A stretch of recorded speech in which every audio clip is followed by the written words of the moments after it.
quotidien.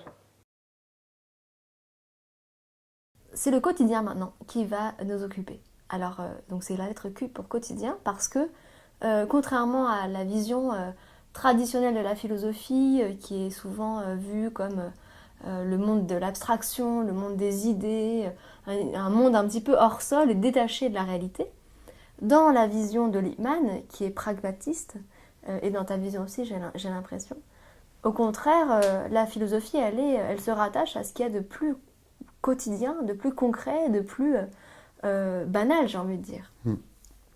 Euh, alors, est-ce que pour toi, philosopher, c'est ça? C'est prendre le temps de se pencher sur notre expérience du monde la plus ordinaire? Et puis, pourquoi, du coup, là, ça ouvre une porte par rapport aux enfants?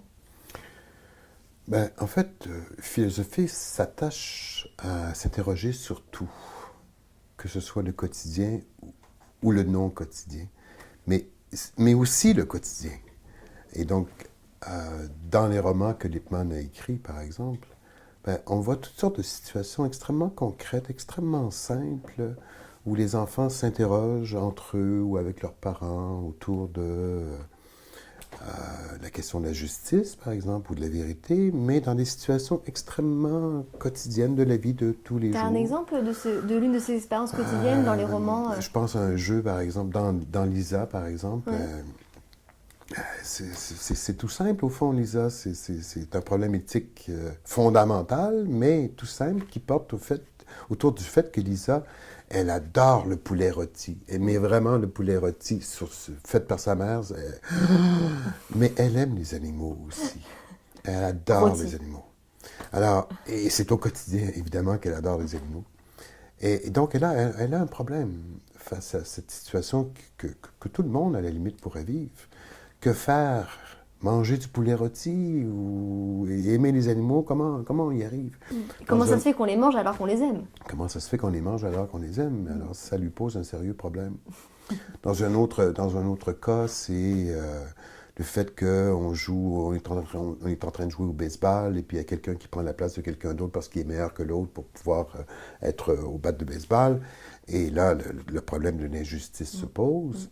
Alors, il y a plein de situations dans la vie de tous les jours où il y a plein de questions qui peuvent se poser, touchant le quotidien, la banalité, au fond, de la vie humaine. Et cette banalité-là, ben, qui paraît étonnante pour les enfants, très jeunes, avec le temps, elle se perd. On dirait qu'elle se perd. Et grâce à la pratique de la philosophie de manière hebdomadaire, je dirais, on peut maintenir cet état d'étonnement et de questionnement en regard du quotidien, de la vie de tous les jours. Et là, il y a un mot extrêmement important en philosophie, l'étonnement. Hein. Ouais. On sait depuis Aristote et depuis sa célèbre page de la métaphysique que l'étonnement, c'est le premier acte pour philosopher. Et là, on voit bien que les enfants en sont naturellement capables. Mais que ça s'étiole quand on grandit, quand on devient adulte. Et justement, Aristote, dans cette page de la métaphysique, il dit précisément ce que vient de se dire. C'est-à-dire que philosopher, c'est trouver l'extraordinaire dans la banalité, c'est trouver l'étrangeté dans la banalité.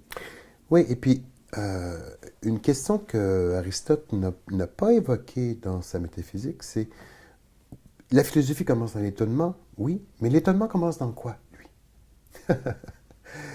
Et Lippmann, un jour, a tenté de donner une réponse à cela en disant que l'étonnement commence dans le doute. C'est parce qu'on se met à douter qu'on commence à s'étonner. Et je pense que quand tu engages les enfants à faire de la philosophie très tôt et que tu maintiens cette activité tout au long du parcours scolaire, eh bien, tu les invites à ne pas tomber dans cette faille qui consisterait à dire « je sais d'une manière certaine pour de vrai une fois pour toutes ». Le doute demeure. Et parce que le doute demeure, l'étonnement demeure.